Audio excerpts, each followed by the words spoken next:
Salam, hörmətli izləyicilər. Hər vaxtınız xeyir olsun. Mən Tovuz rayon Gönül İctimai Nəzarət Birliyinin sədri Ramiz Həsənov. Bəli, bu video çarxı çəkirəm. Bunun üçüncü dəfədir ki, mən bu video çarxı çəkirəm, lakin bununla barədə heç bir nəticə görünmür. Bəli, bu stollar şəkillərə qoyulub, gəlib gedən insanların gedişine mane olur ve ahırda kadınlar gölharla yol qırağına gedir maşını. Burada gördüklerine beraber bu şəkildə burada her taraftan tutublar.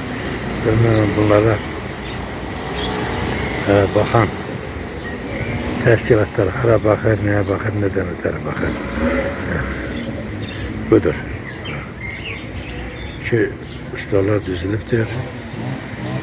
Demək olar ki, ümumiyyətlə yolu təmiz kəsiblər, səkini kəsiblər. Bu onların dəfələrlə deyilməsinə baxmayaraq heç bir nəticə görür.